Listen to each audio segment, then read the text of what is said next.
created this society. Not each one of us, but our past generations.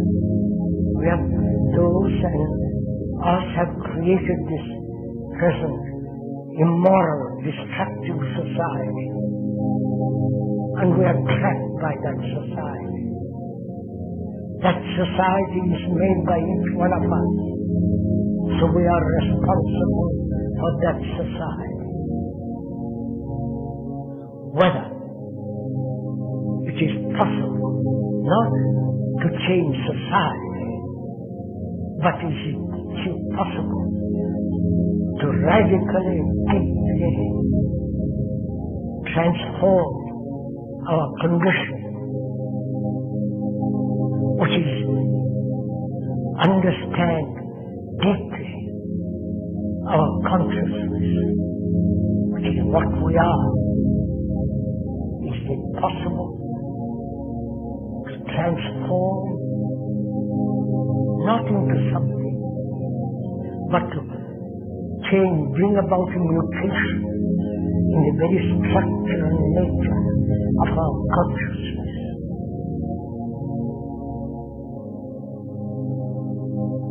That is the problem. That's the crisis. It's not political crisis, economic crisis, or the crisis of war. But the crisis is in ourselves.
The only real danger that exists is man himself.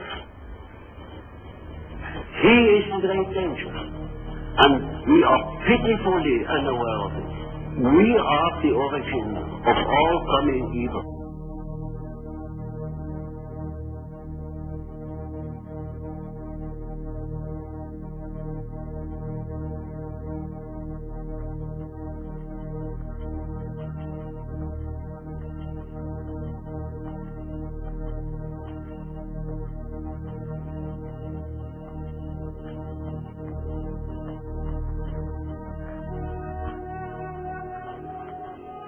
The Earth, our home, a planet teeming with life, a place of great beauty and of great wonder. A world where ecosystem within fragile ecosystem combines to create a complex and delicately balanced web of life. A sympathetic mesh where the harmonious state of each organism is ultimately dependent upon the condition of the rest. A web in which the continued survival of each delicate strand rests entirely upon its symbiotic relationship with the environment in which it exists.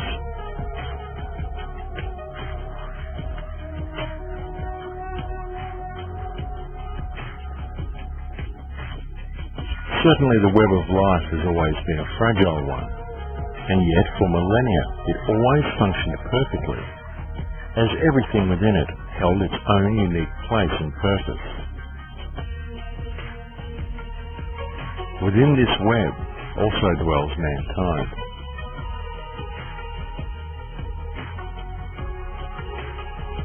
According to ancient Vedic texts, in times long past, man too lived in complete harmony with nature, for man also held his own place and purpose within the web. And so it continued for countless years, until there appeared upon the earth a new mindset in the consciousness of humankind. And with that mindset came a new type of organism. With that mindset came civilization and a system of organized rule based deeply in social structure.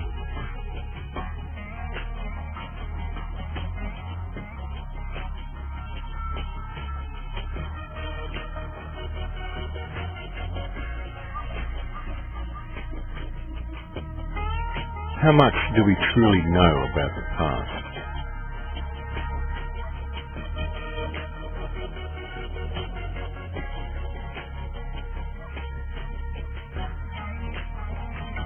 There are, of course, a great many books that have been written on this subject by a myriad of scholars from the modern era. But how much do we really know to be true? Many books written in modern times are simply the author's interpretation of other books written previously by other scholars. But regardless of what is written in any book, the truth is that all of the information we currently have about our past is mysterious and fragmented at best.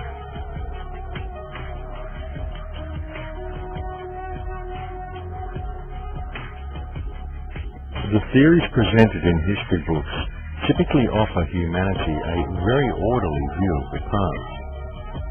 And because these theories are presented to mankind hypnotically in printed form, most people automatically believe these concepts to be true. Yet upon further inspection, when one lifts their eyes from the printed page and looks deeper into the reality of their surroundings, quite a different picture emerges. And what about civilization itself?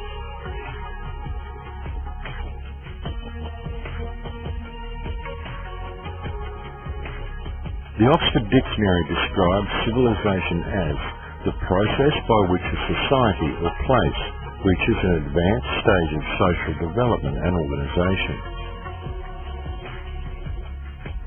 But how often does one ever pause to consider the questions of where civilization originally came from and how advanced it actually is?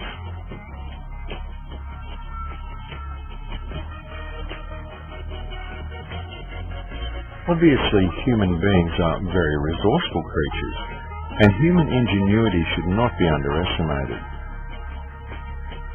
It is certainly reasonable to assume, for example, that groups of humans would form themselves into tribes and clans, by which means all involved would benefit.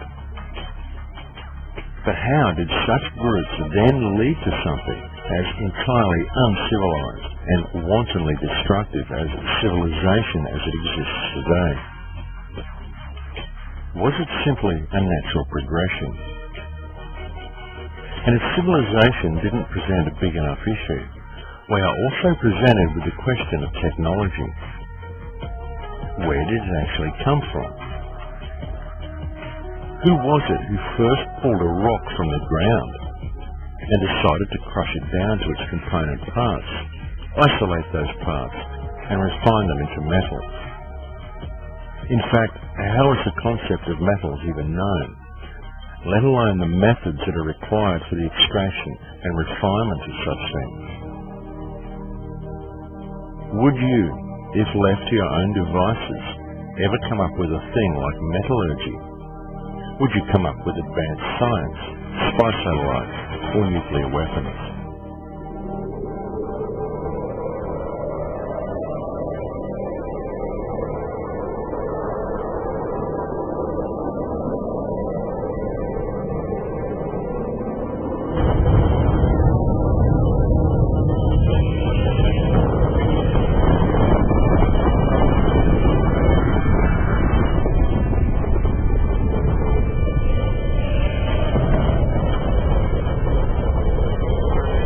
How did such inventions as these ever become part of the human psyche?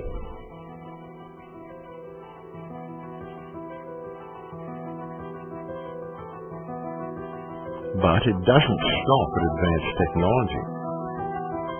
For in order for civilization to function efficiently, by necessity, civilization itself brought with it yet another organism, something more hidden, more mysterious, and more insidious than its parent.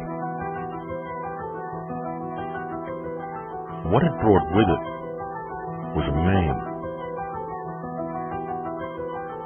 A meme is described by the Oxford English Dictionary as an element of a culture or system of behaviour passed from one individual to another by imitation or other non-genetic means. Isn't this an exact description of the system that currently controls humanity? Is it not a fact that when looking at modern civilization and the social, political, financial and legal systems that dictate the behaviour of those within it, what we observe is a system of control that is wholly fictitious? Is it not a fact that it is a system that functions entirely due to people's belief that the system itself is real? It is a system based entirely upon fear, and a system that continues to function solely due to the energy it receives from the human beings within it. Yet the system itself is simply a meme.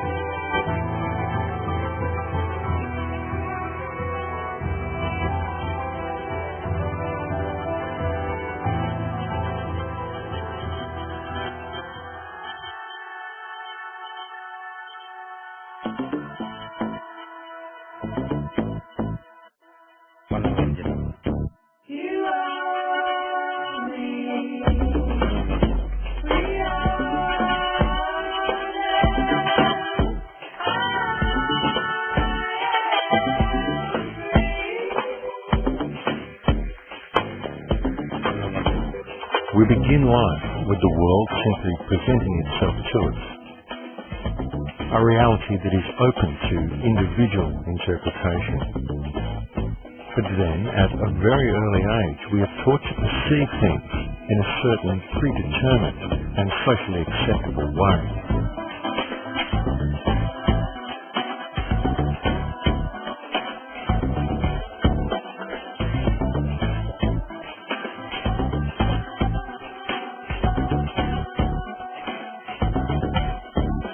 The process begins first at home,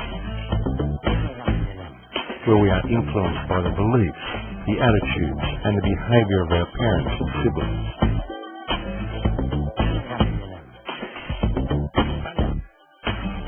And then, as soon as we are old enough to be capable of independent thought, and have gained an acceptable degree of communication skills,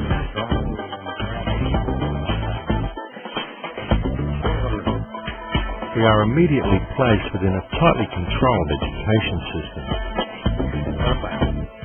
to then begin a process where our minds are carefully and deliberately moulded into a particular way of thinking. A process where little or no deviation from conformity is tolerated. Through a system of constant repetition, we are then taught that the world functions in a certain way, and we are only considered to be functional ourselves when we believe and are able to repeat without question that which has been taught to us during our time within the system.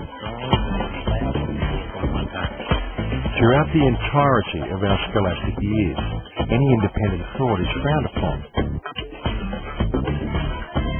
and instilled into each and every student is the belief that our success within the system is wholly dependent upon our ability to regurgitate on command that which has been taught to us. And we are told that upon leaving the education system, our path through life and our standing in reality itself will be determined entirely upon how economically viable our personal endeavours are.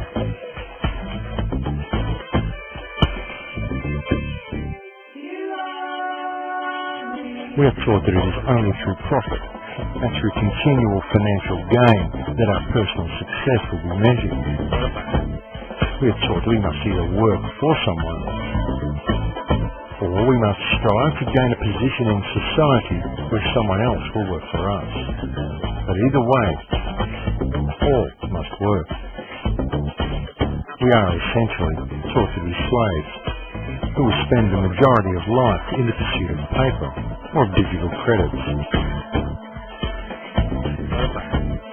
And through our belief that this system is real, we find ourselves living within a society that has been structured in such a way that were we not to dedicate our time to the accumulation of such things, then all that nature has provided for us, all that nature has provided freely for the benefit of all, will remain forever out of reach. Yet in pursuing such goals and the belief that doing so will enrich our lives, all we do is give power to the man that enslaves us, and the price we ultimately pay is the connection we once had to the world around us. The price we ultimately pay is life itself.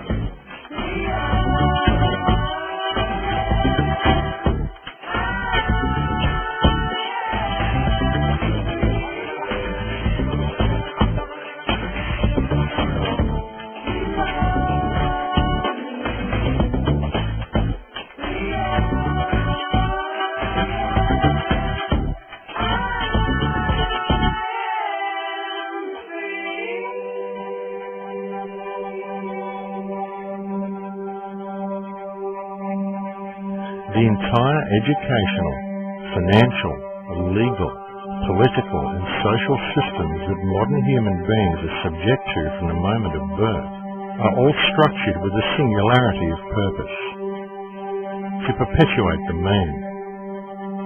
These systems are designed to ensure that each individual is kept locked into a left brain understanding of the world, is kept disconnected from the reality around them, and that each individual grows into adulthood with the understanding that the meaning of life is the one with the most wins. But life is not a board game, and there is far more going on in the world around them than most people ever realise, because there is far more going on around them than that which can be perceived by the five senses. In fact, there is an entire language and an entirely different way of communicating with creation that is readily available to all. Only due to the solely left brain perception of reality that has been forced upon them since birth, most people do not even realise such things exist. And it has been so long since most of humanity accessed and used these higher senses that they've simply forgotten the language. When you look at the brain, it's obvious that the two cerebral cortices are completely separate from one another. Our right hemisphere functions like a parallel processor, while our left hemisphere functions like a serial processor. Because they process information differently, each of our hemispheres think about different things, they care about different things, and dare I say, they have very different personalities. Our right hemisphere, it thinks in pictures, and it learns kinesthetically through the movement of our bodies. Information in the form of energy streams in simultaneously through all of our sensory systems, and then it explodes into this enormous collage of what this present moment looks like, smells like, and tastes like, what it feels like, and what it sounds like. I am an energy being connected to the energy all around me through the consciousness of my right hemisphere. My left hemisphere, our left hemisphere, is a very different place. Our left hemisphere thinks linearly and methodically. Our left hemisphere is all about the past, and it's all about the future. Our left hemisphere is designed to take that enormous collage of the present moment and start picking out details, and more details about those details. It then categorizes and organizes all that information associates it with everything in the past we've ever learned, and projects into the future all of our possibilities. And our left hemisphere thinks in language. It's that ongoing brain chatter that connects me and my internal world to my external world. But perhaps most important, it's that little voice that says to me, I am. I am. And as soon as my left hemisphere says to me, I am, I become separate. I become a single, solid individual, separate from the energy flow around me and separate from you.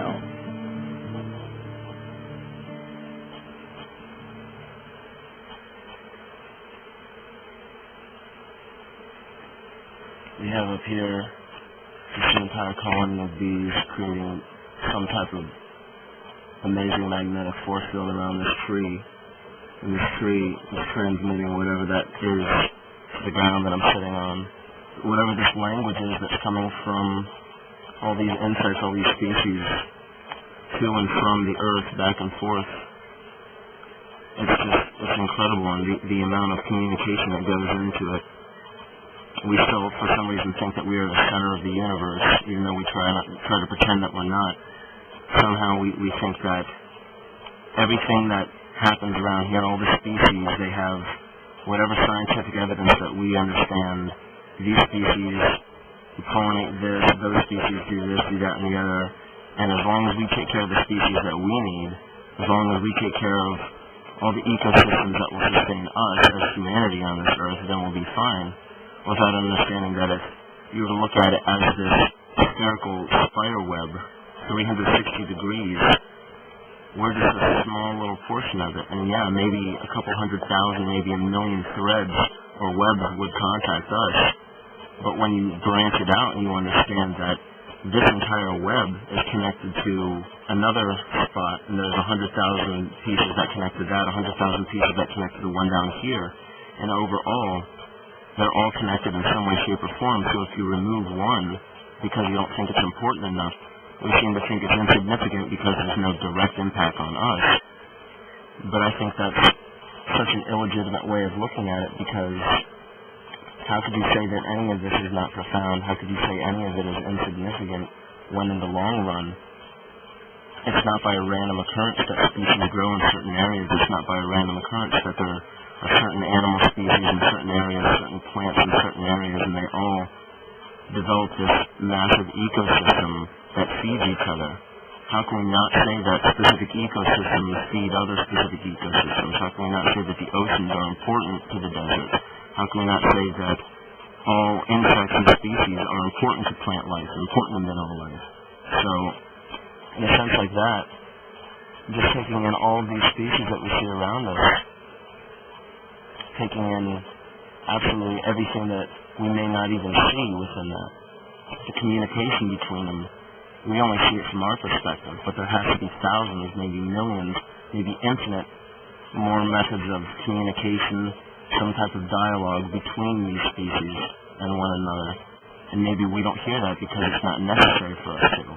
But to respect it, I think respect is one of the most important languages that we've lost, and I think love is the most important language that we've lost.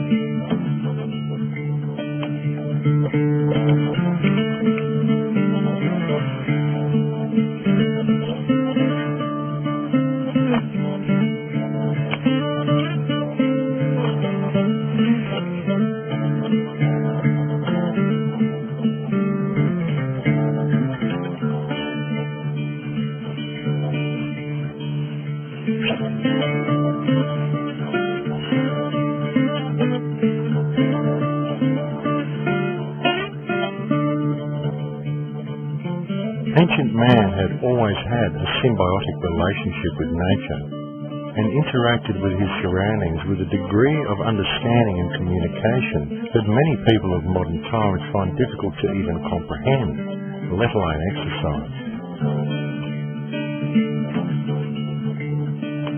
Yet, for most of humanity, this symbiotic relationship has now long since disappeared, and the language of nature has been all but forgotten. What happened? What was it that caused man to become so disconnected from the earth? And if civilization continues to follow its present course, how further disconnected are we likely to yet become?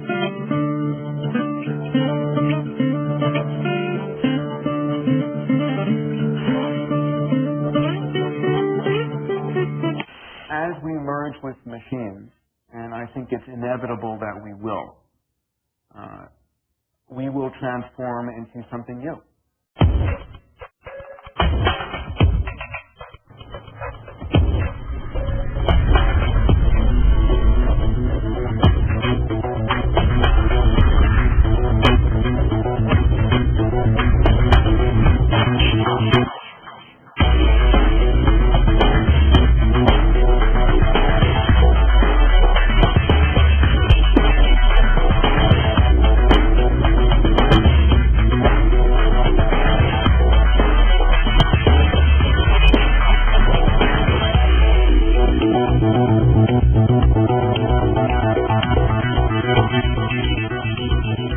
Transhumanism.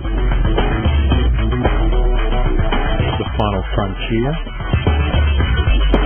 or the final prison? Does it represent humanity reaching its greatest potential or facing its greatest threat?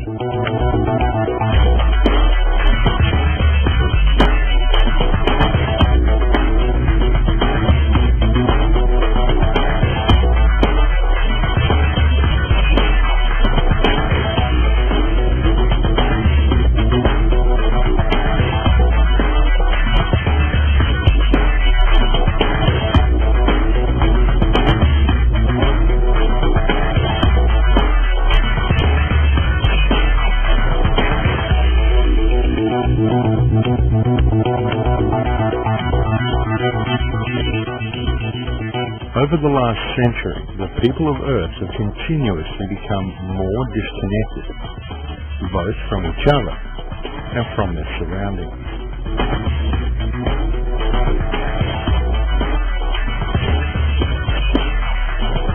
And by means of a government-controlled education system, the overall IQ of humanity has degraded significantly. And this has been a quite deliberate action.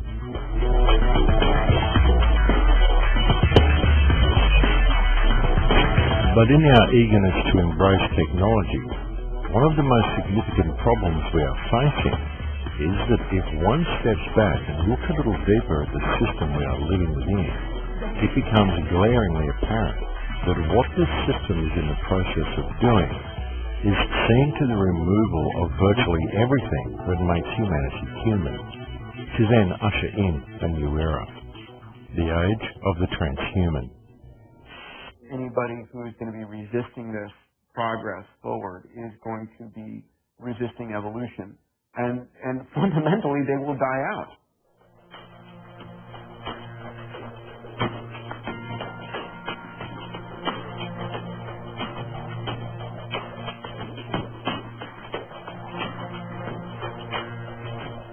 Transhumanism is the high-tech dream of both the ruling elite and of numerous modern scientists, many of whom are so locked into a left-brain mentality that they see the merging of man with machine as nothing short of inevitable.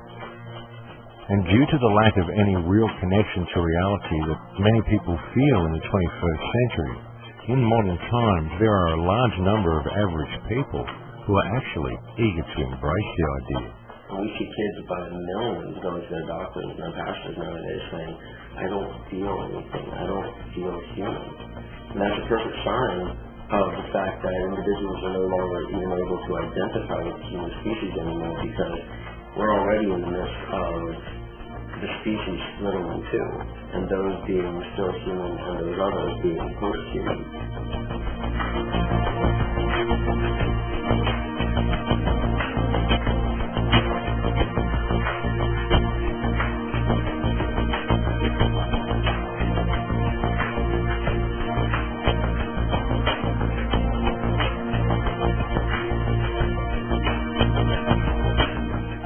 attractive as the concept of simply linking your consciousness up to a mainframe and going online may be to some. Human beings are complex and emotional creatures. It's what makes them human. And so the question must be asked, is this evolution? Is this what life is really about? Is this truly where humanity is destined to go?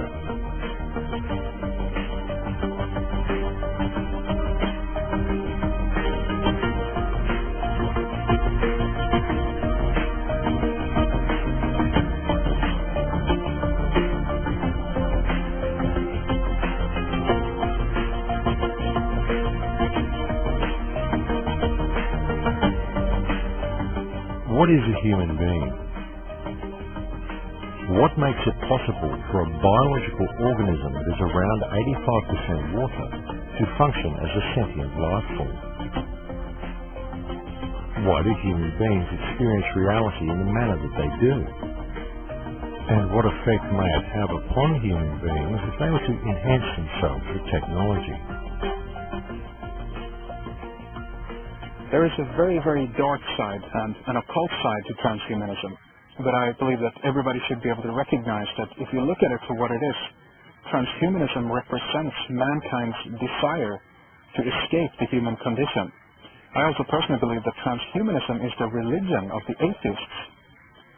Much is about upgrades, physically or intellectually, but if you listen to the transhumanists, they say that eventually you'll be able to upload your soul or consciousness to a computer. And at that stage, you will basically be able to decide how you would like to live, how long you would like to live, but also the rules that would be surrounding you. Transhumanism is related to technological utopianism, a futuristic science fiction world. A belief that science and technology will shape things for the better, eventually leading to a utopia.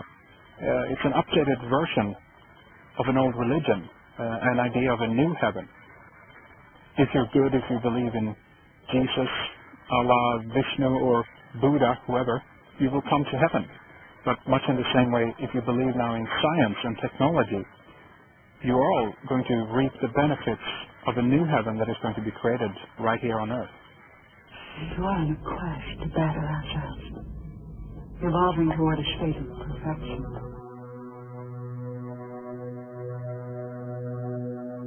Everything that is experienced by a human being is interpreted by the brain as an electromagnetic impulse. Whether it be sight, or sound, or touch, or taste, or smell.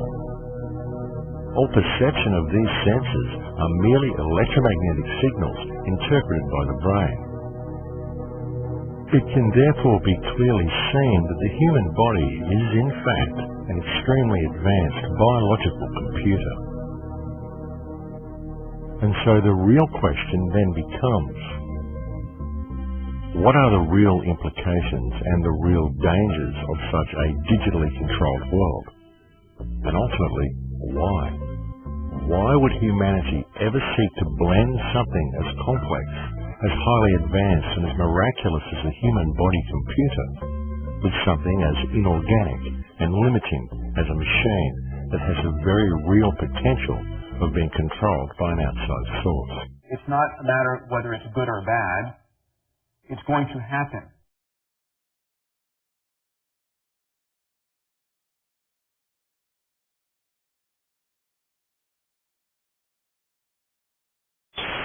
Basically, every 2 years, we can put twice as many components on a chip. And because they're closer together, they run faster, and so computers get twice as capable overall for the same price every year. We'll make another billion-fold increase in price performance in the next 25 years.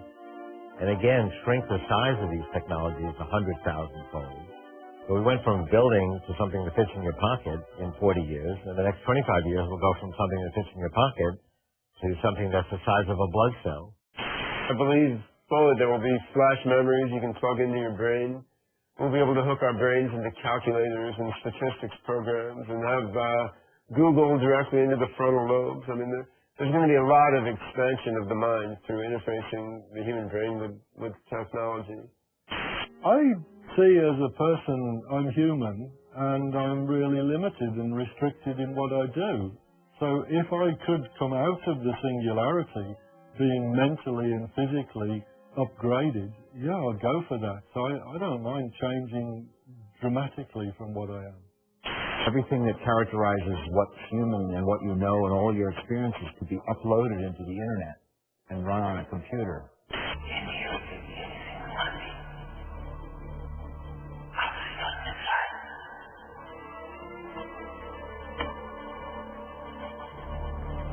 When you are completely identified with your ego, which is a fiction that we choose to believe in, then that's the same as believing in the constructs of a computer to be what you are. This universe is mine. I am God. The ego is just different cycles and programs of energy running in circles without any purpose to it other than just instant gratification. And that's post-humanity. And we're already in the thick of it.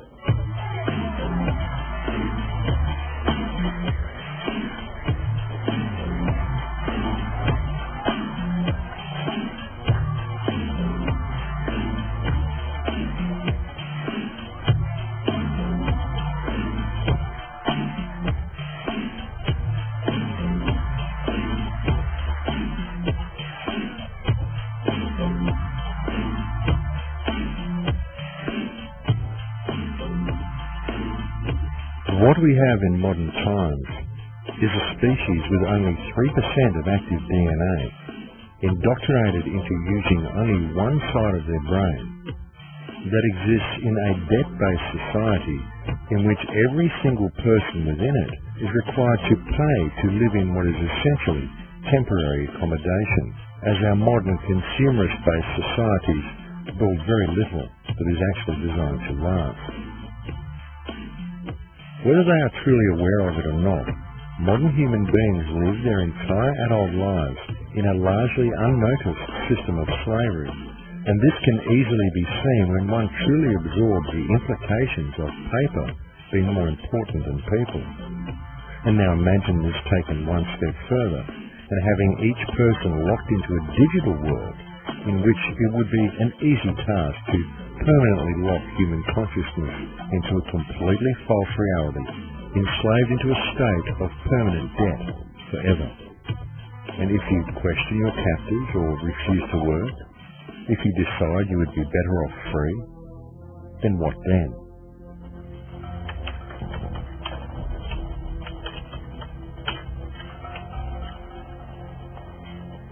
Transhumanism may well be presented to the world as a method of improving mankind. Yet the question must be asked, in a corporate-controlled world, exactly what constitutes an improvement? Because looking at things from a commercial and corporate perspective, what may be seen as an improvement to one class may in fact be severely detrimental to another. The field of synthetic biology is a new frontier of science. Using nanotechnology, its goals are to improve and transcend the limits of nature. Human enhancement is being sold to us as leaping tall buildings in a single bound and having better, faster, higher intelligence, perfect health. But all of that is the sales pitch. Enhancement may in fact be degradation, our being devolved to someone else's specifications. For instance, a specimen that can work 18 hours a day, a specimen that is sterile, that will never have the responsibility of caring for others, a specimen that is even-tempered, with a narrow, predictable range of expression. All this is enhanced, improved. We approach two paths. One is based on becoming divine by expanding our consciousness. The other path is focused on becoming God in a materialistic way, using technology. I believe both will become reality, revealing the soul of the decider. We should choose carefully. For the first time in all of human history, mankind is politically awakened. That's a total new reality. And most people know what is generally going on in the world, and are consciously aware of global iniquities, inequalities, lack of respect, exploitation. The combination of the two, a diversified global leadership, politically awakened masses, makes a much more difficult context.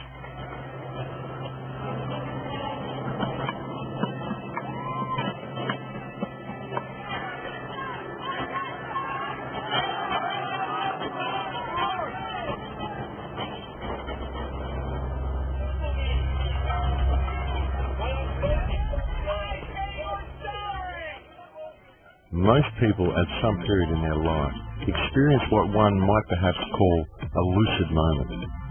A moment when they look at life around them and they think, is this it? And then it suddenly hits them that there must be something more, that there is something more to life. Many people instinctively know that there is a great deal more to reality than what can be perceived with the five senses. But because most people think only with their left brain, they believe that connection to these realms can only be achieved through external technology, through science. A very good example of this is the Internet. People find the Internet with its instant connection to others and its instant access to information to be quite natural. In fact, there are many people today who simply cannot imagine life without it. The Internet, in its own sense, unites humanity as one organism, able to communicate with itself spontaneously. And this becomes more true each day as more countries and more people come online. In this growing web of communication, we can clearly see the unification of mankind becoming a reality. But it is a digital version of it. One could almost say that the Internet as we know it today is the central nervous system of a new humanity. A humanity that is vastly different from anything that has previously existed.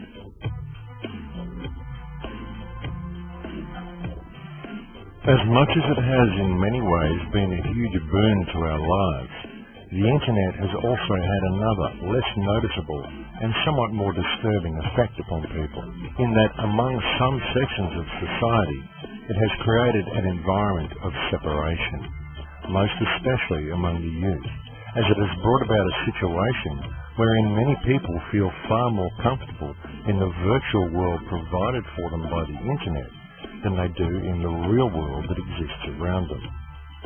Due to this fact alone, the Internet has been single-handedly responsible for a huge loss of skill. A loss of skill not only in areas of practical hands-on survival and life skills, but also in areas of social and interpersonal communication. And it is also interesting to note that people with such characteristics would indeed be those most likely to embrace the merger between man and machine. The internet, cell phones, all these other things that they've definitely enhanced our speed of communication, but they've also done something very important, and they've severed a very crucial tie between actually talking to people, looking into their eyes when you're talking to them, getting a feel for what they're actually feeling, and just in the simple fact that now everything is based upon language. We send language through the internet. We send language through the phone. Language comes across through the television, and fortunately they're able to give a couple pictures and symbols and things like that, but other than that, it's just based upon the language, and it's so disconnected from actual reality, nobody ever stops and sits anymore and just sits inside an actual environment that is natural and just stops and listens to understand that that's reality. Because when we're talking, when we're jabbering, when we're watching something, when we're striving for something, when we're looking for this money, when we're looking for this car, when we're just going and going and going, that's nothing more than just a hamster on a wheel, just running and running and running, not really getting anywhere. And that's where the disconnect comes in. There's no nature in that anymore. We've completely divorced ourselves from nature. We are devoid of it now, because all in all, it all comes back to this little tube that sits in the corner of our room and tells us what reality is. And we sit there and we digest it and digest it and digest it until eventually we realize that this is just another form of poison, and all the poison is doing is disconnecting us. Right in the comfort of our own home, simply by pushing a button and turning a dial. Well, transhumanism is the next stage on from where we are now. I mean, we have what I call the body computer, this biological body computer.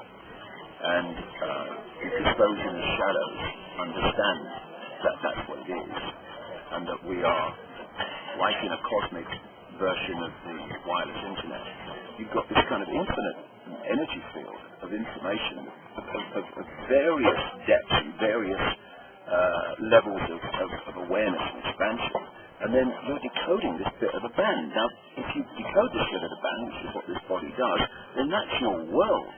That's your everything, if you're just only aware of that. And so we have a global population that is constantly programmed to read a certain band, and then only some of that band within it.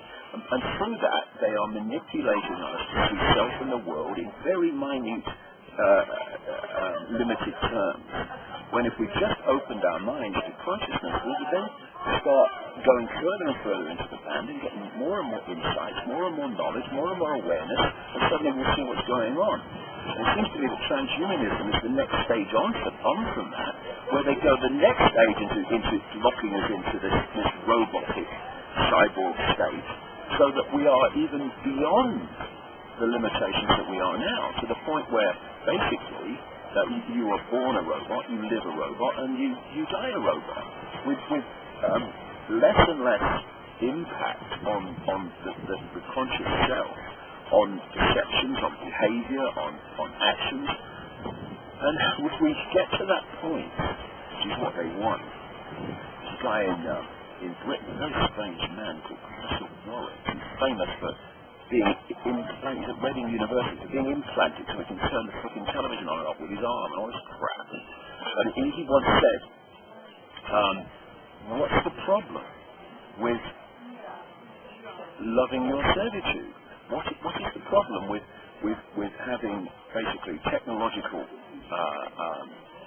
connections which are feeding you a sense of happiness, so that you're always, and he said this guy's an academic, he's written, and of course what he's talking about, Max, is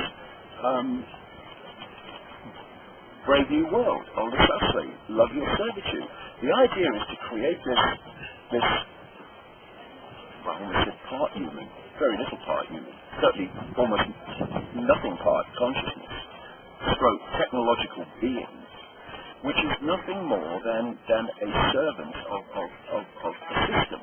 And not only does it serve the system, it likes serving the system because it's being fed information telling it that it's happy to serve the system. I mean, it's beyond science fiction where these people want to go, but that's where they want to go. And the only answer to it is consciousness, is to break out before we get into this cyborg, part biological computer, part technological computer.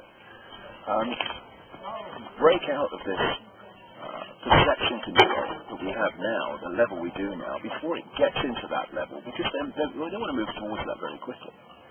You don't have to wonder about the singularity to see remarkable changes coming from technology. Look at today and how remarkable technology is, and it's hardly stopping. There's an unanswered question of how far can you go and still be human? Technology is surely a wonderful thing, but by the same token, there can be no denying that via the manipulation of what technologies are released to the public based on their ability to generate income, rather than on the true benefits they hold, then the more technology a man acquires, the more disconnected from the earth he seems to become. And it must also be clearly understood that technology itself is not the problem. Technology has most certainly been of huge benefit to our society, and it is nothing to be scared of. However, it needs to be kept in balance and used as a service to mankind. But what actually is transhumanism? What does it really mean? The transhumanist dream is perhaps best summed up by Ray Kurzweil at the close of his film Transcendent Man. And as positive and beneficial as the idea is presented to the viewer as being, the underlying tone is of the gradual assimilation of all life upon the earth, and indeed the entire universe, into one huge nano-machine whereby the universe will become intelligent, as if it wasn't already, and at which point man himself will have created the machine god transhumanists believe human consciousness will ultimately become. In the future, everything will become intelligent. Nanobots will infuse all the matter around us with information. Rocks, trees, everything will become these intelligent computers. So at that point, we can expand out into the rest of the universe. We will be sending basically nanotechnology infused with artificial intelligence. Swarms of those will go out into the universe and basically find other matter and energy that we can then harness to expand the overall intelligence of our human-machine civilization. So the universe will wake up. It will become intelligent. And that will multiply our intelligence trillions of trillions fold. We can't really fully contemplate. And that's really the main reason this is called the singularity. But regardless of what you call it, it will be the universe waking up. So does God exist? Well, I would say not yet. We are the Borg. Lower your shields and surrender your ships. We will add your biological and technological distinctiveness to our own. Your culture will adapt to its further thoughts. Resistance is futile.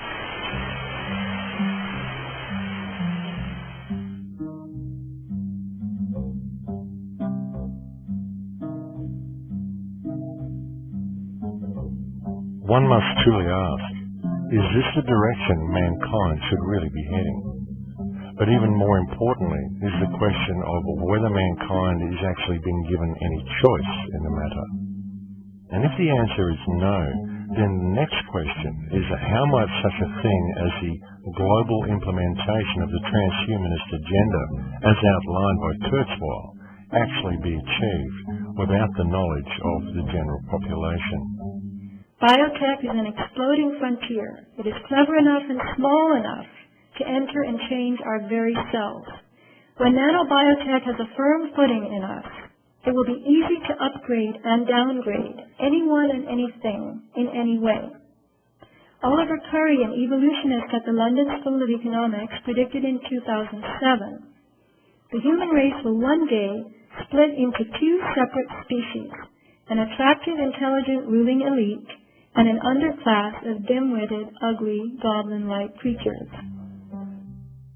The technology is only ever as dangerous as the mind of whomever wields it. And if those who hold the reins of power in this world can in any way be appraised according to their track record, then for the bulk of mankind, transhumanism presents itself as a very dire future indeed.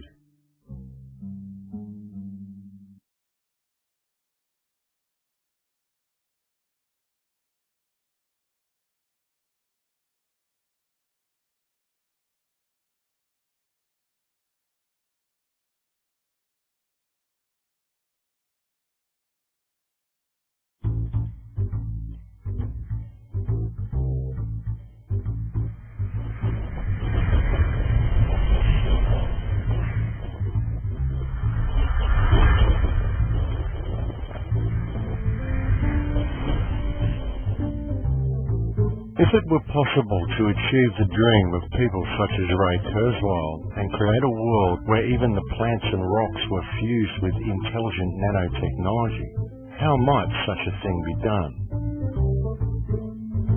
Very notably and quite obviously due to their microscopic size, the prospect of doing so without the knowledge of a vast amount of the population must be seen as utterly plausible.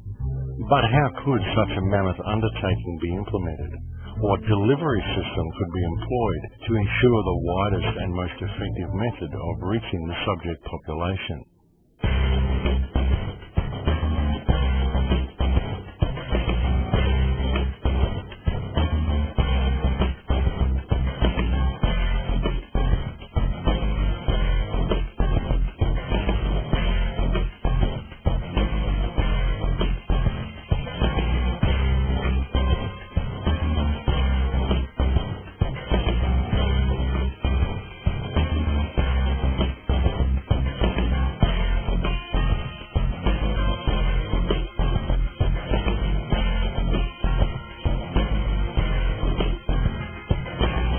phenomenon known to the alternative research community as chemtrails, and referred to by the British and United States governments as geoengineering or climate remediation, is perhaps one of the most controversial topics on the table today. Even though the practice of climate remediation is widely admitted to by governments, there are many who remain sceptical. And generally the two main questions brought up by those who are opposed to the concept are, one, if there was any truth to the idea, then why would the perpetrators be spraying themselves? And two, the phenomenal cost of such an enormous undertaking. People say the government is up there in airplanes spraying all kinds of chemicals to change or manipulate the weather, leaving what you see there, and they call that a chemtrail. This is of interest not just in this country, but European countries and frankly all over the world. A lot of folks interested in it. We take geoengineering to mean deliberate, large-scale intervention in Earth systems. The little picture is from a nanofabrication study, which shows you can make very high quality and do this in just a jet in a very simple way. Aerosol geoengineering looks like it is so cheap that the cost is basically not going to be an issue.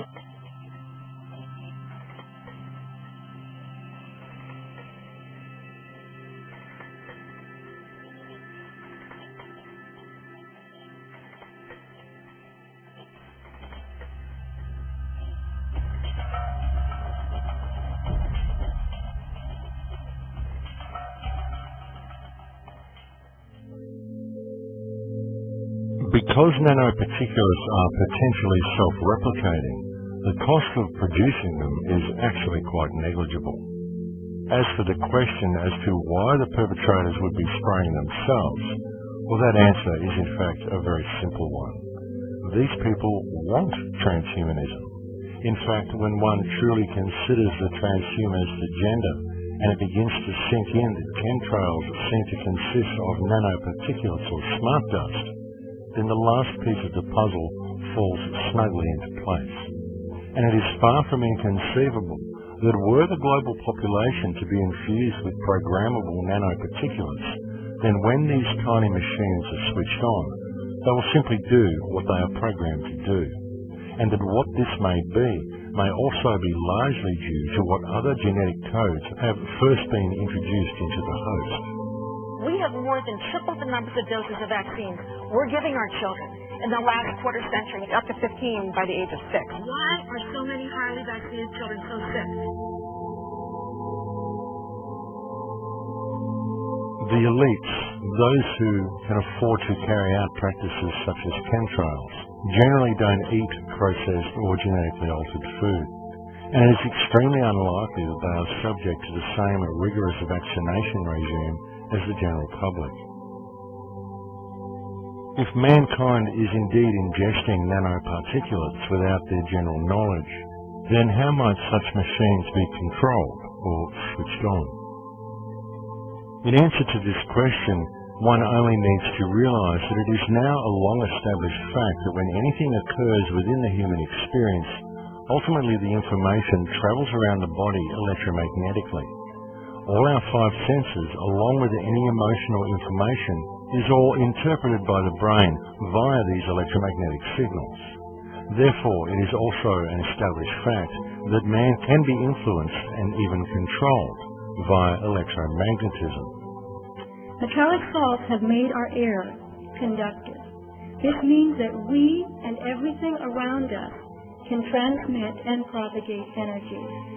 The air is no longer neutral. I think the smart meter is a very good move for the company, just for the customer aspect. I mean, they can keep more real-time information on a day-to-day basis.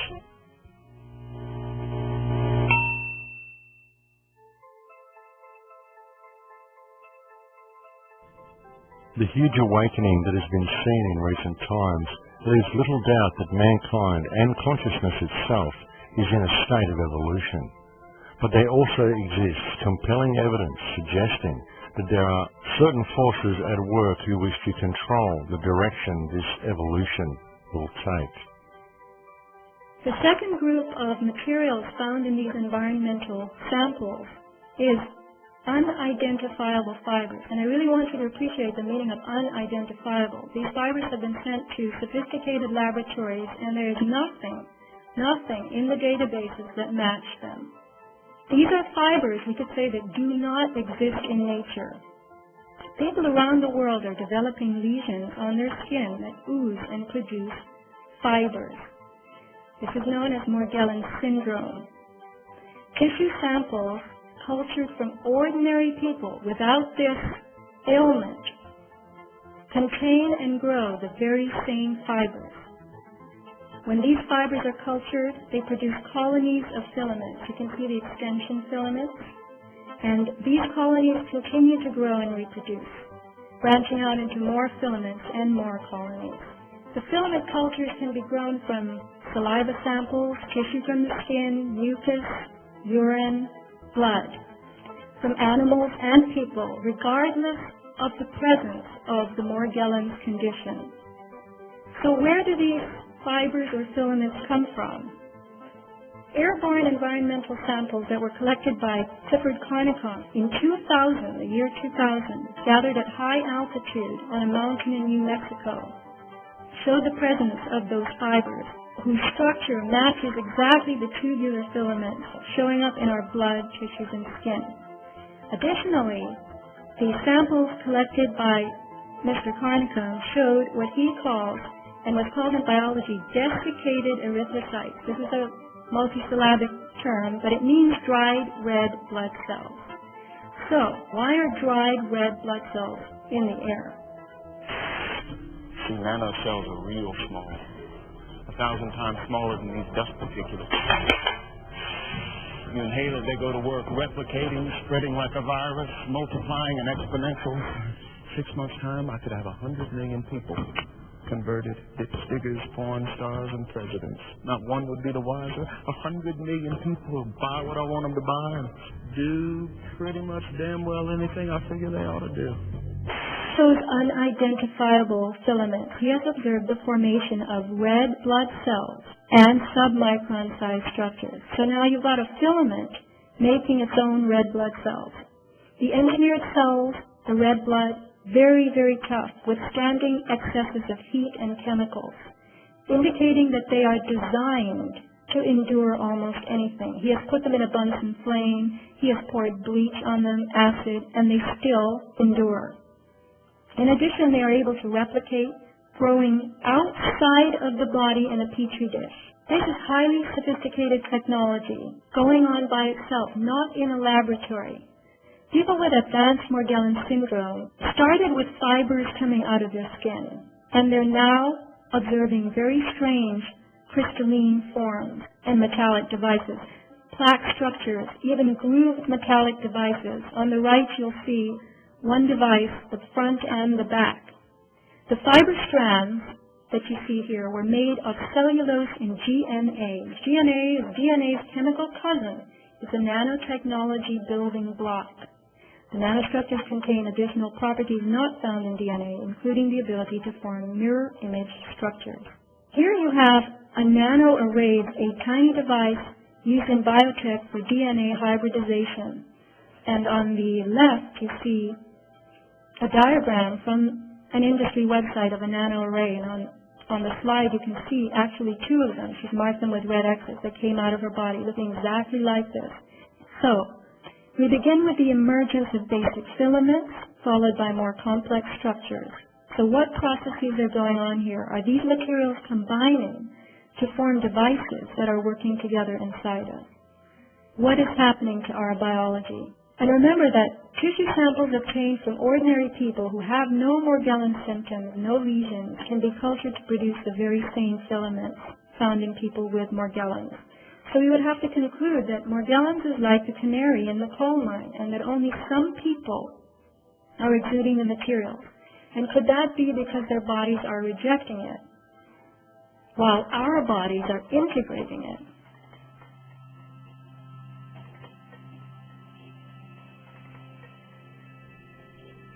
There has been a force that is mostly unseen in control of this planet for an extremely long time. And evidence very much suggests that this force is attempting to manipulate the evolution of human consciousness that is currently taking place. It is very likely the same force that first reduced mankind to the impaired state we now find ourselves in, where our pineal gland is closed, thereby cutting us off from our higher senses, and where our DNA is 97% dormant, whereby each person is reduced to operating to only 3% of their actual capability. When one examines the evidence and steps back to take in the entire picture, there can be no doubt that the vast majority of human beings live their lives quite literally in a socially and biologically induced trance. And it is due to this trance-like state of the people that we now find the world in such a degraded state. Therefore, the solution becomes clear. Mankind must awaken. But how? How do we transform the collective human trance into wakefulness? How do we bring about mass awareness of the people? And what steps can be taken to allow both humanity and the earth to once again return to a natural state of abundance? Clearly the first step is for people to understand and accept the truth regarding the current condition of mankind and the urgency of addressing the situation we are faced with. But even when people know the truth, as many do, most are simply waiting for social or financial Armageddon, waiting for December 21st, 2012, waiting for ascension or waiting for the rapture. And due to this lack of positive and decisive action, while people wait for redemption to be delivered to them via an outside source, the destructive machine of modern civilization continues to grind slowly forward towards its inevitable conclusion.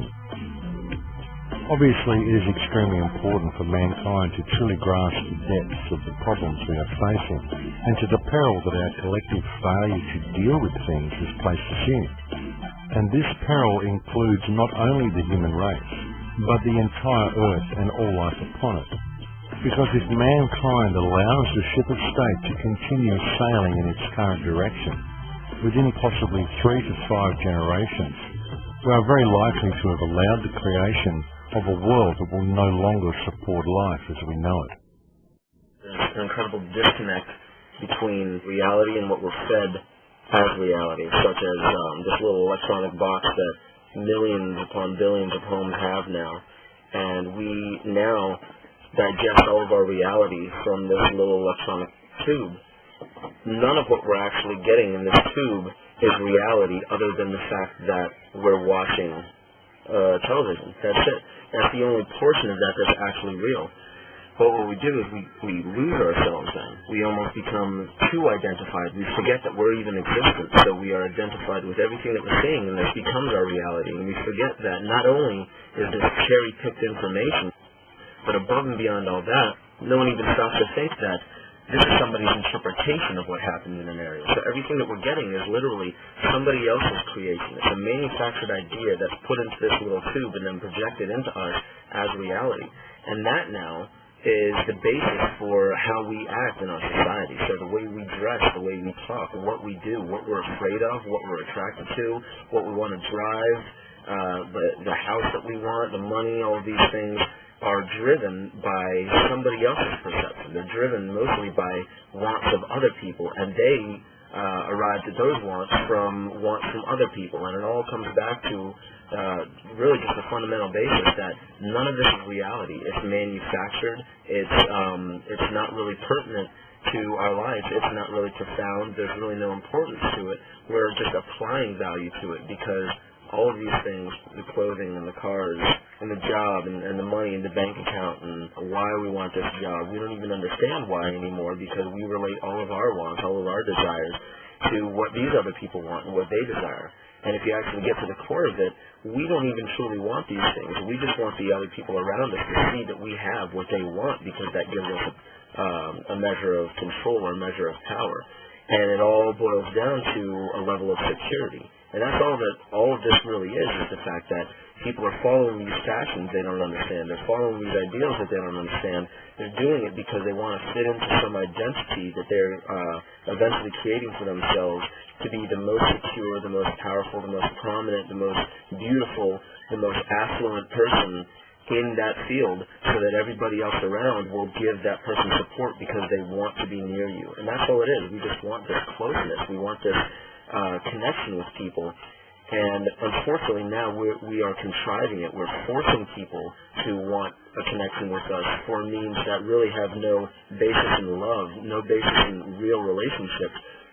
So all of our relationships are based upon power and fear and based upon manipulation and lies and trying to get this and trying to get that. And none of it's true interaction anymore. Science is great with all the beautiful technologies, but many of the problems we are trying to solve, we created. If things stay as usual, if business stays as usual, then we have about 100 years of life on this planet. But if you think there is hope, then we have to start taking action right now.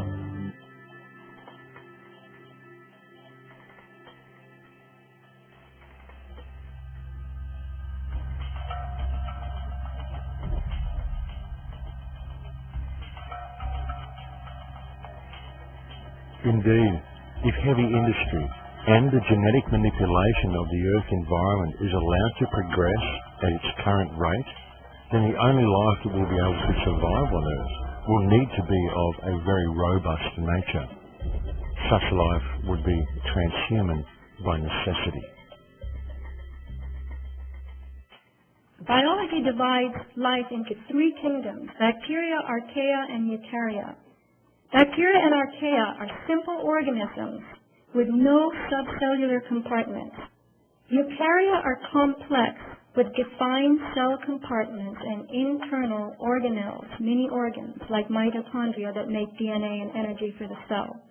Plants, animals, and humans are eukaryotic, as are fungi and slime molds. The archaea are the hardiest of the life forms. They're able to withstand grinding pressure, heat, acidity, and alkalinity. They can live in volcanoes, geysers, and the ice shelf. Now, the materials appearing within these filaments are as tough as archaea. They look like bacteria, and they self-replicate. And natural fibers would be classified as fungal in the domain of eukaryotes. But these fibers contain forms from the other two groups inside them. You're looking at a tubular fiber with self-replicating internal elements resembling bacteria and behaving like archaea. That does not happen in the natural world. They are designed to endure almost anything.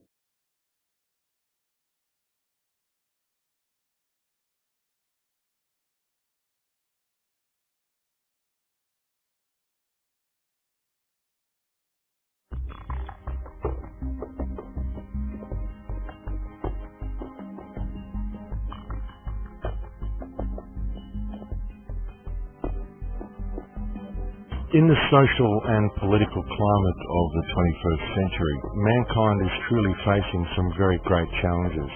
Many of them made all the more difficult due to the fact that they are challenges that go mostly unnoticed by the vast majority of people. The vast majority of people in the world today only perceive the world the way it appears on the surface. However, the real truth is that the world that we live in today is actually very different to that which most people perceive it to be. Because just below the surface of everyday life, beneath the social and political distractions of the reality offered to the masses via their television, there exists another world. The world that most people perceive is simply a facade.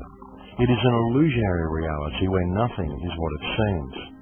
It is a world where our social system is designed to foster division. Our education system is designed to conceal knowledge. Our health system is designed to create sickness. Our financial system is designed to steal wealth. Our community is designed to create disunity. And our very civilization itself is wholly uncivilized. We live in a world where 2% of the population controls 98% of the global resources, while the other 98% of people are left to compete against each other in order to gather some small fraction of the other 2% that is left to them in order to support their lives and their families. In fact, the world of today is so disjointed and so out of balance that the most amazing part of it all is that there are actually people who cannot seem to see it. And this is because the systems of control that have been put in place to blind people to the true realities of our world have been very cleverly and very meticulously constructed. Though much of our society may appear to be free on the surface, if the truth be known, mankind is actually far from free. We are simply free range, for the world of modern times is actually a very controlled place.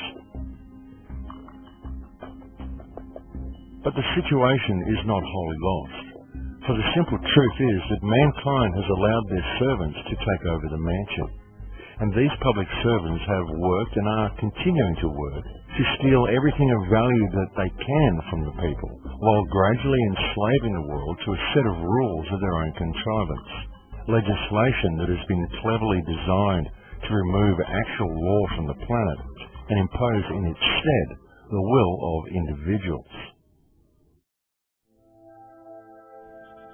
When one puts all the pieces of the puzzle together on the table, the chemtrails, the HAARP arrays that are appearing all over the planet, the promotion of wireless technology, the smart meters, the introduction of repressive legislation such as Codex Alimentarius, the mandatory use of Monsanto genetically modified food, the destruction of the water table, the introduction of brain-inhibiting toxins such as fluoride into people's diets, it becomes quite evident that the ruling factions on this planet are actively engaged in the genetic modification of all life on this planet in order to further the transhumanist agenda. It is being done quite deliberately and quite purposefully, and is being done with neither the knowledge nor the consent of the vast majority of mankind.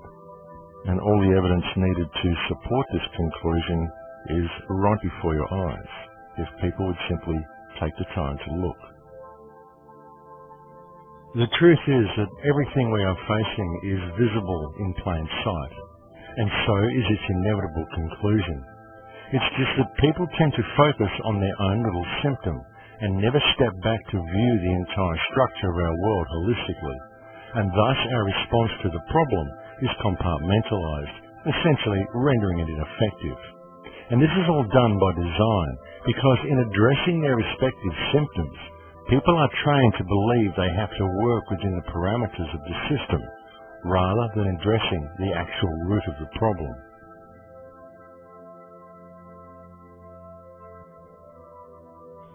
Every single government that exists anywhere in the world today is currently operating in breach of the trust that has been granted to it by the people of their nation. And this is true regardless of which country we are talking about. It is true whether it is a government consisting of duly elected politicians claiming to act in the best interest of the people, whether they are acting out of greed or whether they are simply acting through their belief that the system is real. It is true whether it is a military dictatorship falsely declaring a self-granted right to dictate what is good for others. It is true whether it consists of a monarchy that has declared its divine right to rule and supposedly care for its subjects. Because the reality is that every single government or ruling body in the world today is abusing the power granted to it by the people of the nation it governs. Exhibit A, the Earth.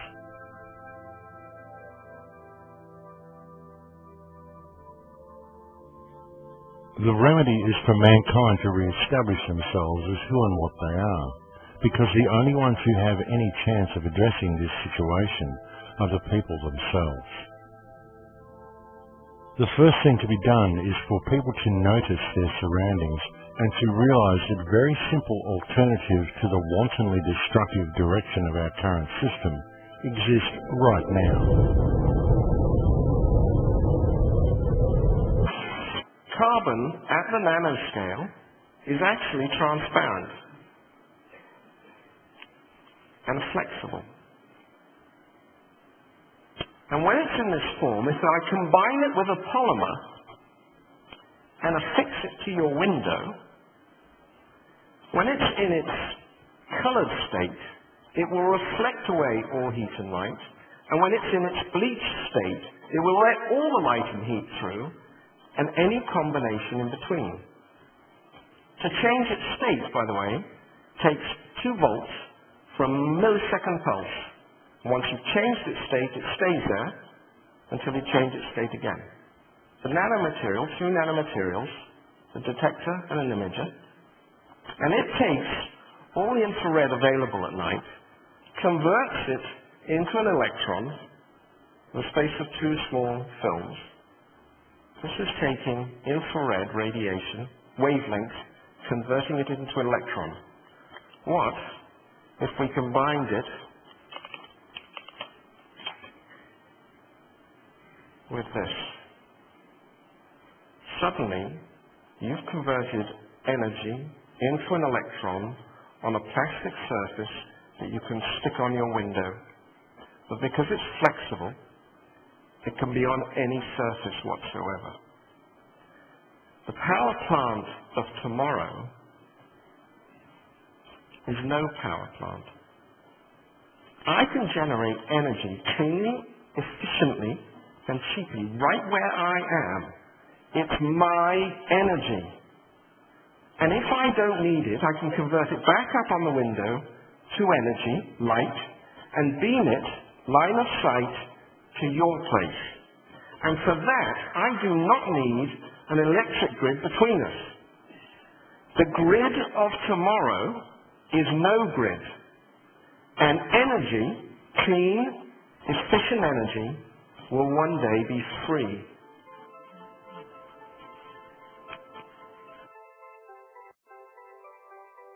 This type of technology exists right now, and the global implementation of such energy systems could begin tomorrow, thereby freeing mankind of its financial shackles and simultaneously circumventing some of the most pollutive industries on Earth. And such technology could be implemented tomorrow if the people simply did so themselves. To begin the process of change from this current destructive society, there needs to be an immediate and global movement of people. The people need to occupy everything, but in order to do so, they first need to occupy themselves.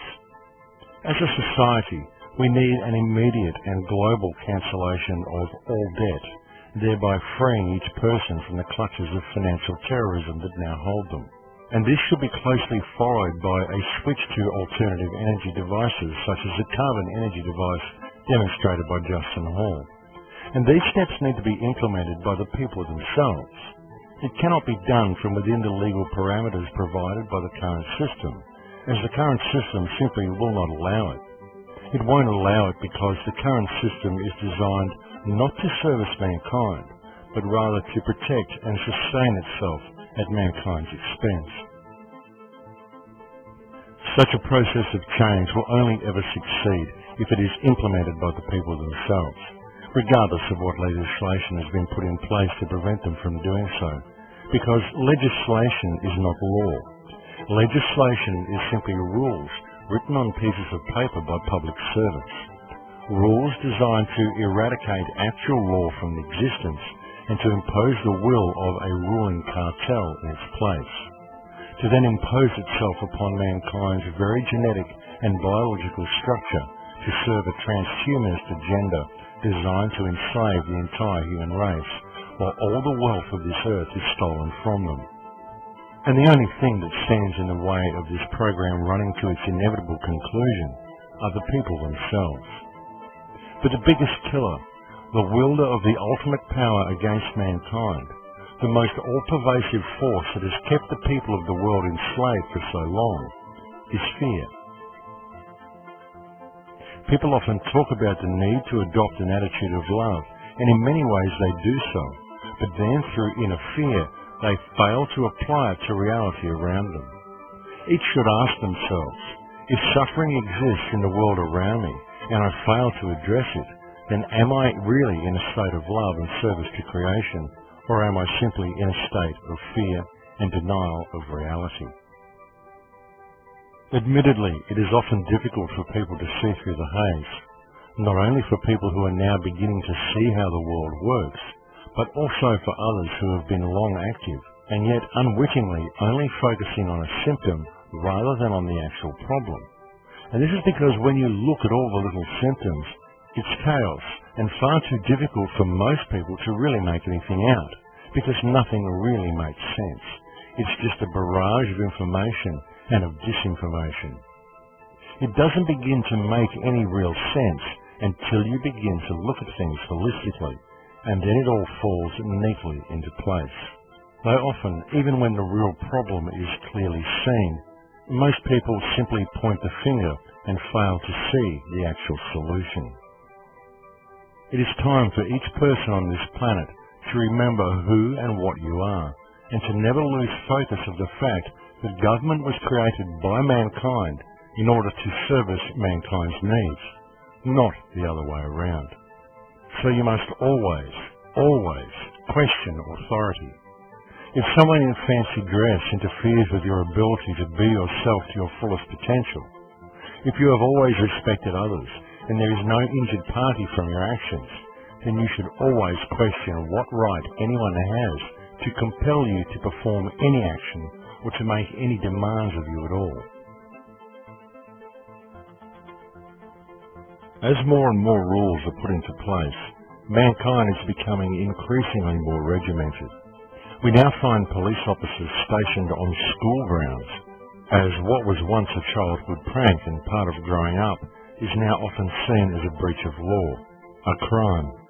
Self-expression is frowned upon unless it is carried out under strict supervision. And at the rate our regulatory bodies are going, eventually society will no longer tolerate any individuality at all. Eventually it will be illegal to even think outside of the box. Essentially, illegal to be truly human. The truth of the matter is that the people of this world are, even now, living in a very low-security open-air prison. And the only ones who can implement the positive change required to escape it and to pave the way for a free humanity are the people themselves. The solution has been there all along, for the solution lies with the people. It is always laid with the people. And all that is really required for mankind to escape from the prison that enslaves us is for people to realize the truth of the invisible bars that surround their minds, and to realize that the bars are only there due to people's belief that the system is real. The only reason you have to pay land rates, pay taxes, succumb to the will of greedy corporations, and adhere to legislation created by corrupt government bodies and designed to remove your liberties. The only reason all the modern world finds itself in a position where it is virtually enslaved by public servants is because you live in a divided society, and to people's failure to build common unity within their community, to get to know their neighbours, to support each other, and to see each other as valid. People have been taught to judge others by their differences, to play the blame game, to point the finger at another, and to voice their anger for their hardships and feel that they have achieved something, when by doing so they are simply perpetuating the division and effectively missing the actual problem altogether. Our leaders have replaced true and natural law with a set of rules of their own contrivance, and these rules have served to rob mankind of our earth and of our heritage. And we the people, the 99%, are truly the only ones who have the power to effect positive change. An alternative way of doing things, a system that empowers and frees the populace, will never be implemented via the means of the system that currently enslaves them. There is no legal remedy, no remedy in politics, no remedy in government. There can and will only ever be remedy found in natural law and in a population willing to honour it. And so now, more than ever, it is time for mankind to act and to clearly understand who we are. The most important thing we can do in the present moment is to realize that we each have the ability to peacefully but firmly stand to stop the further destruction of our water table and to prevent the rest of the transhumanist infrastructure from being put into place. And most importantly, to connect with our community and to lead by example in all that we do. And together we can easily reclaim our heritage and our birthright. But it will not be done while there is judgment or accomplished through violent revolution.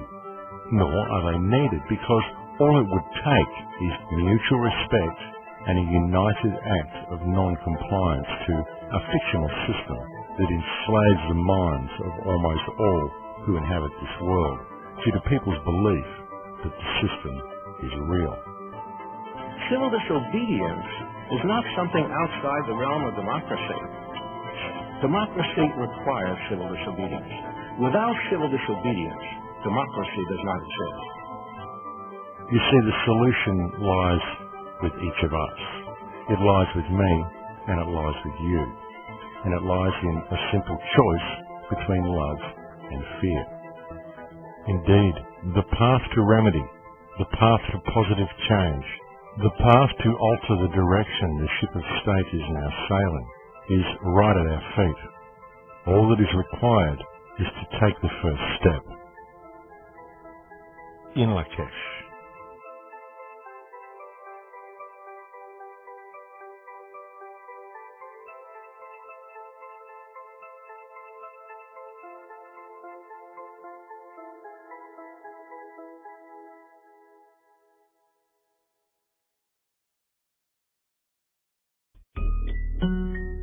It's quite comical, actually, when you realize the difference between reality and what some people are talking on TV about.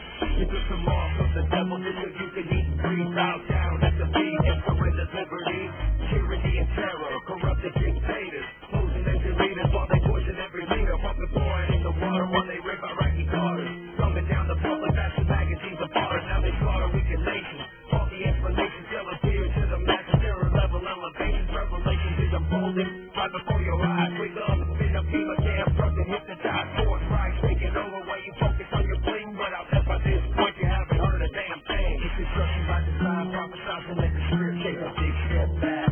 See the whole picture. Destruction of the mind that keeps you living in a bubble.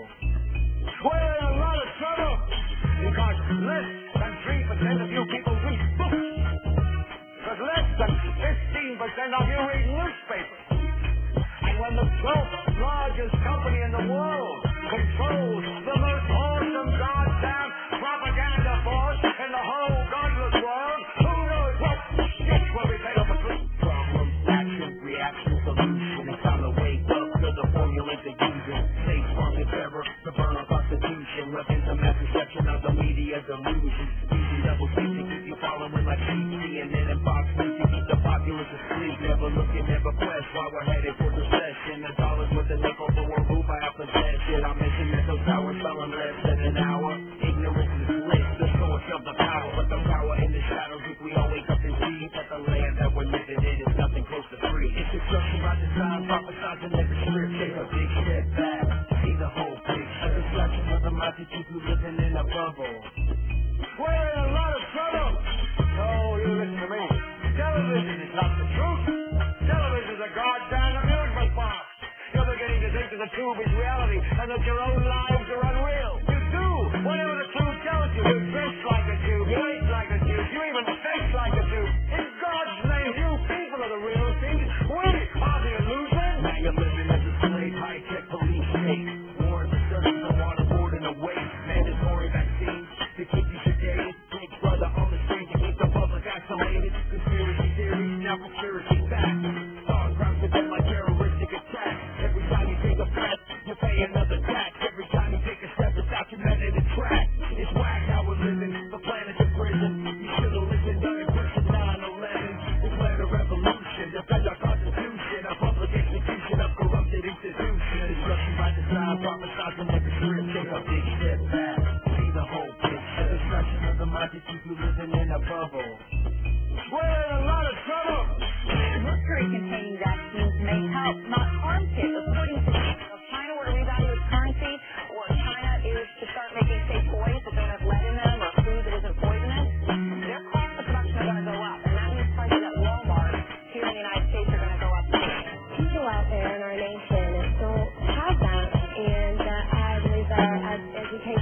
First, a Fox News alert.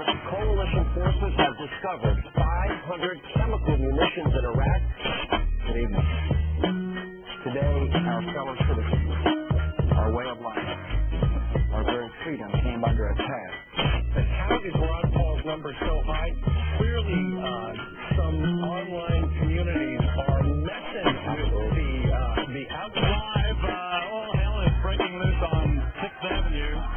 You need a permit to protest or demonstrate here in New York. But this anarchist group came forward. They really are one of the least attractive groups of demonstrators I've ever seen. I said one of the leaders, I guess, if violence breaks out, don't worry, we can handle it. Our Fox News team can take this bunch of I don't want to use any